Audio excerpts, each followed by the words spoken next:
Well, I think if we look at the events since the 25th of January, we've seen that President Mubarak seems to do everything just a little too late to satisfy his critics. If you recall, on the 25th and the 28th of January, when we had these massive demonstrations in Cairo, the attitude of the authorities is we will ban all demonstrations and we will crack down brutally with the police. Then President Mubarak came out on the evening of the 28th saying that he will not run for president again. I think we are seeing that the speech is about to begin. Let's all right, let's go to Cairo. This is Hosni Mubarak. He's speaking. Dear sons and dear daughters of Egypt, I'm quoting to you today, to the youth of Egypt, in the Liberation Square and all over Egypt. I'm addressing you with a speech from the bottom of my heart, from the father to his sons and daughters. I'm telling you that I am proud of you as a symbol for the new generation of Egypt who calls for a better life and who is committed for this change and who dreams about the future and making it. I can tell you before anything else that the blood of your martyrs will not be wasted, and I can affirm to you that I will not be easy in punishing the people who have caused these injuries, and I will also hold accountable all the people who committed crimes against you, with the utmost punishment and penalties and deterrent penalties. And I can tell you to all the family members of these people, of these innocent victims, that I have been pained for their sake, exactly like I have been pained, and has broken my heart also, and has broken your hearts. I can tell you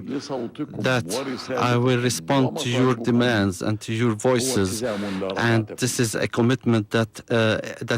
cannot be reversed. I am also committed and determined to carry out my promises in all seriousness and in all credibility, and I'm really very concerned to implement this without any hesitation. إن هذا الالتزام ينطلق من اقتناع أكيد بصدق ونقاء نواياكم of your own intentions and your own movements, and that your demands are just and legitimate. The mistakes can take place in any political system and in any state, but what is important is to recognize them and to correct them and to redress them as soon as possible, and to hold account of the people who committed them. And I can tell you that I, as the President of the Republic, I do not find any. I have to respond to your calls, but I am also embarrassed, and I will not accept to listen to any foreign interventions or dictations, regardless of their sources and regardless of their excuses and alibis. My dear sons and daughters, my dear citizens and brothers, I have told in many statements before that I will not nominate myself for the next presidential elections, and that I will be satisfied with what I have done to the country and the homeland for more than 60 years during the years of peace and war, and I'm committed about that, and I'm committed about that in a similar way and in a similar extent to this responsibility in the protection of the Constitution and the interests of the people, so that it will be, so that the powers will be transferred to whoever the electorate chooses in the new fair and square elections that will be safeguarded by fairness. This is the promise that I took upon myself before God and before the homeland, and I will keep this promise until we take the Egyptians to the safe side. I have also presented my own vision to come out of this crisis and to achieve what the people have called for and what the citizens have called for in respect of the Constitution, so that it will not be undermined, and in a sense that will achieve stability and achieve the demands of the people, but at the same time will also lay out some kind of framework for the smooth transition of the powers among all the sectors in the society and in all credibility and in all transparency. I have presented this vision, and I'm committed in order to get out of this difficult times and to keep up with by the hour also for all the people who are concerned about the Egyptian people and the country, so that we can transform this into some kind of reality in harmony and in consensus that will be implemented also by our armed forces. We have started a national dialogue, a constructive one, that brought together all the young people who called for this change and all the other political forces. And this dialogue has resulted in some kind of harmony in the views and the positions that will put our feet on the right track in order to get out of this crisis and to go on with this dialogue so that we can move on from the general guidelines of the agreement to some kind of a roadmap that is very clear and within a very specific timetable. Day after day, that will follow the track of peaceful transition until September. This dialogue, this national dialogue, has also come out with the formation of a committee that will study the amendments of the Constitution and what should be, and the amendment and the legislative amendments also. And we also formed another follow-up committee that will also be responsible for the implementation of the commitments that I have made upon myself to the people. And I am also very committed to form these two committees of some very well-known, well-reputed dignitaries and some jurisprudent people and some judicial figures. In addition to that, the fact that we lost some martyrs in some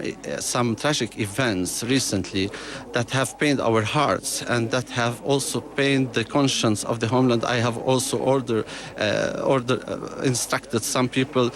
to start investigation and to get the results as soon as possible to the Attorney General so that he will take the appropriate procedures and legal measures and deterrent ones. I have also received the first report yesterday with the constitutional amendments that are of high priority given to me by the committee that I have formed by the legal people and to study these amendments. I have also responded to this report and to the proposals made in this report, and because I'm the president delegated with certain powers and in accordance with Article 89, I have also asked for the amendment of 6 provisions, Article 76, Article 77, Article 88, Article 93, and Article 189. In addition to the abolition of Article 179 from the Constitution, and also assure that I'm ready to amend many other provisions that the committee sees appropriate